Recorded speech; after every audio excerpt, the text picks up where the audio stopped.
I saw how passionate you are about it, especially about the things going on in society today. And it's very important that we have that discussion.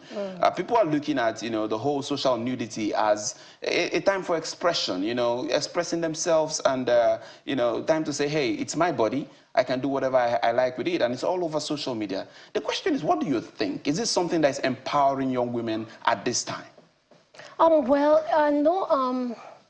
Some people might say that, yes, it is empowering. After all, the body is your body, so you have the right to do whatever you want to do or to dress it the way you want to dress it, you understand? But every society, as we know, has laws, concerning nudity, concerning how to dress in public and all of that. So it's always a very complicated issue. Where does the government or laws come in, and where is the individual right, you understand? Yeah. So I think we have all decided that this is a society that we all belong to. So to some extent, the laws have their place, you understand? Especially when it comes to nudity. Nudity in the sense of genitalia, you understand? So maybe if you are a citizen of Nigeria, you are under those laws. So there is always this, it has to be a critical balance between, how much are you willing to show? How much is the law allowing you to show, you understand? And then how much is it to say personal expression? And since you are a citizen, you are under the edges of the law, to not show your genitalia in that sense. And this goes both ways, because sometimes when people talk about social nudity, it's usually always the women, you understand? But men as well, And people argue that we live in a society where when a woman, pardon me, shows, let me be scientific, her nipples or something, But we also have situations where men take off their shirts, in public and all of those things. So where do we draw the line? As much as there's a place for personal expression, you also belong to a society which is Nigeria, and we have our laws. I think the law under, violence against persons, there's a section, I think section 15 or something, where it says you are not allowed to show your genitalia particularly. That's, I read that, genitalia particularly, So there's always has to be that balance, Society, morals, the mores have their place, culture have their place, but people also have a right to express themselves within the edges of the law. So, you're a poet, you're an expressionist, you're a writer. The question then becomes, does it have a healthy redefinition, of what cultural norms are, or are we necessarily losing our values as a society? Culture is a living thing, Culture is not something that is static, you understand? Culture moves, culture lives. As long as human beings are living and all that, culture is something that moves. So in that sense, we could say, yes, there is culture, but people are also allowed in that sense to express themselves and to move the culture depending.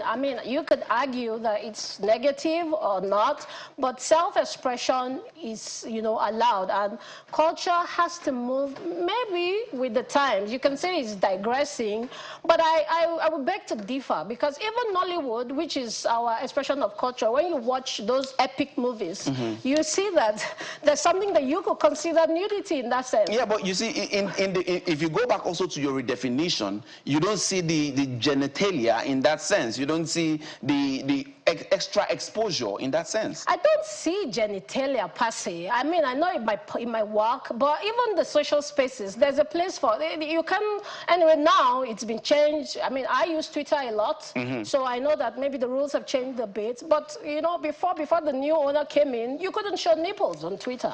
You understand? You couldn't show your genitalia on Twitter. So I know about skimpy dressing. That's self-expression, but genitalia in that sense, the way we cry it, I don't see it, as much on Twitter as we are saying.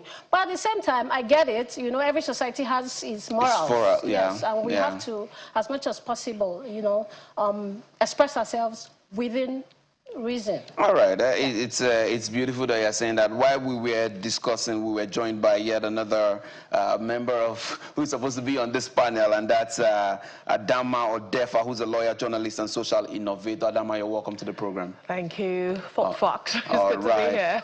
to be here. We've already started off basically with the concept of social nudity, and then where we can draw the line.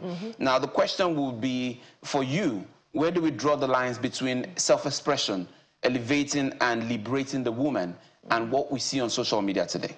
Right. I think, first of all, we have to take cognizance of the different societies that we're talking about and operating in. What is acceptable socially, culturally, in the West, for example, is not the same thing as what is acceptable in Africa. And then what is acceptable in some parts of Africa might not be the same as what is acceptable in other parts of Africa. If we come down to Nigeria, which is our clime, we are deeply religious people. That's number one. And number two, well, you could say whether it's hypocritical or not is a different discussion for another day. But we are deeply religious people, and we have a certain expectation of how we should dress, even when we express ourselves. There are certain allowances in different parts of the country, and there are things you can get away with and things you can't get away with. Unfortunately, when we talk about social nudity and all that, we're thinking more about women than men. Because these days, it seems the more men wear, the less women wear. And I was saying something the other day to a good friend of mine. We had an event in a very upscale place that you consider very upscale. We have our own code of dressing. And then this woman, not a young woman, like a middle-aged woman, wears a very sheer lace blouse with just a bra in it. And everybody was appalled. Even the liberals were appalled. I am liberal, you know, but I was also appalled because I thought first, well, I wouldn't recommend that kind of dressing, especially at that age, and certainly not in that kind of environment. So I always say to myself, there is age-appropriate dressing, there is body type appropriate dressing, and ladies should take cognizance of these things when they are dressing. And of course, there's dressing for where you're going to. I'm sure if I came here with a string thing, what we call spaghetti and things spilling out and all that, you probably won't get into my set. Yeah, you won't get into my set. No, you probably won't let me on. Definitely. And maybe someone who would have seen me on the street and said, "Oh, good afternoon, ma'am. How can I help you?" and all that would just look at you and not even say anything to you, maybe not even bother to exchange pleasantries with you. So yes, all right, it's something that is a problem.